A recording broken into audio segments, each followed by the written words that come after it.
حضرت صالح علیہ السلام کے بارے میں پڑھیں گے۔ اللہ تعالیٰ کے بہت ہی برگزیدہ پیغمبر تھے۔ حضرت صالح علیہ السلام کا تعلق عرب کے ایک مشہور قبیلے سمود سے تھا۔ قوم سمود کا آغاز قوم عاد کے ان لوگوں سے ہوا جو حضرت ہود علیہ السلام پر ایمان لائے تھے اور جنہیں اللہ تعالیٰ نے آندھی کے عذاب سے بچا لیا تھا۔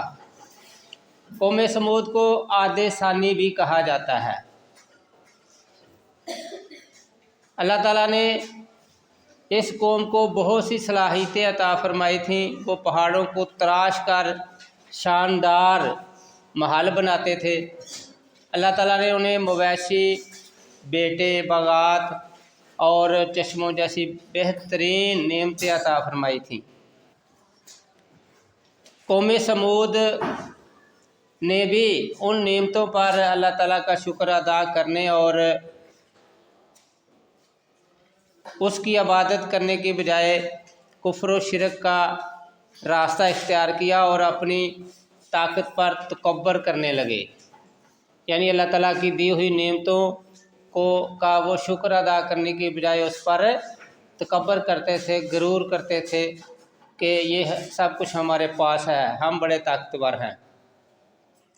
اللہ تعالیٰ نے قوم سمود کو سیدھا راستہ دکھانے کے لیے حضرت صالح علیہ السلام کو رسول بنا کر بھیجا۔ آپ علیہ السلام نے لوگوں کو ایک اللہ کی عبادت کرنے اور اس کی نعمتوں کا شکر ادا کرنے کی نصیحت کی اور انہیں شرک کرنے اور بتوں کی پوجا کرنے سے منع فرمایا۔ آپ علیہ السلام نے فرمایا کہ خدا ایک ہے، صرف اسی کی عبادت کرو اور اس کے سوا کسی اور کی عبادت نہ کرو۔ یہ جو تم بت اپنے ہاتھوں سے بنا کر ان کی پوجا کرتے ہو، یہ تمہیں کوئی نفع نقصان نہیں پہنچا سکتے۔ تو قوم سمود نے حضرت صالح علیہ السلام کی مخالفت کی اور توحید کی دعوت کو ماننے سے انکار کر دیا۔ ان لوگوں نے آپ علیہ السلام پر طرح طرح کے اعتراضات کرنے شروع کر دیے۔ ان کی قوم کے کافر سرداروں نے اپنی قوم کو گمراہ کیا اور غریب اہل ایمان کو سیدھے راستے سے ہٹانے کی بہت کوشش کی۔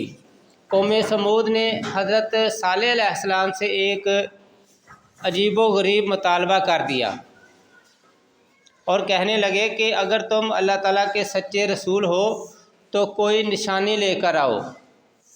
ان کا مطالبہ یہ تھا کہ ان کی آنکھوں کے سامنے پہاڑ سے ایک زندہ اونٹنی نکلے جو بچہ پیدا کرے، تب وہ حضرت صالح علیہ السلام کو اللہ تعالیٰ کا رسول مانیں گے۔ حضرت صالح علیہ السلام نے اللہ تعالیٰ سے دعا مانگی تو اللہ تعالیٰ نے انہیں یہ معجزہ عطا فرمایا اور پہاڑ سے ایک زندہ اونٹنی نکل آئی۔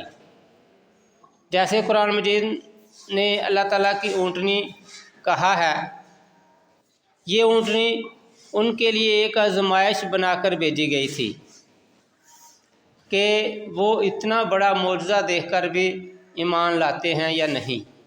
مگر اس معجزہ کو دیکھنے کے بعد بھی قوم سمود کے چند ہی لوگ حضرت صالح علیہ السلام پر ایمان لائے۔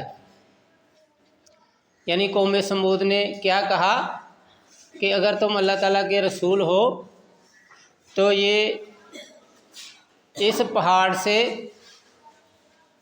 یعنی کوئی نشانی جو ہے نا وہ دکھاؤ تاکہ ہم تم پر ایمان لے آئیں۔ انہوں نے یہ خواہش کی کہ یہ جو سامنے پہاڑ ہے اس میں سے کیا نکلے، اونٹنی نکلے تو تب ہم آپ پر ایمان لائیں گے اور آپ کو رسول مانیں گے۔ تو حضرت صالح علیہ السلام نے اللہ تعالیٰ سے دعا کی اور یہ پھر معجزہ اللہ تعالیٰ نے دکھایا، لیکن پھر بھی وہ قوم آپ پر ایمان نہ لائی سوائے چند لوگوں کے۔ حضرت صالح علیہ السلام نے اپنی قوم کو خبردار کیا کہ یہ اللہ تعالیٰ کی اونٹنی ہے، تم لوگ اسے کوئی نقصان نہ پہنچانا۔ اگر تم نے اس اونٹنی کو کوئی نقصان پہنچایا تو تم پر اللہ تعالیٰ کا عذاب آ جائے گا۔ حضرت صالح علیہ السلام نے اپنی قوم کو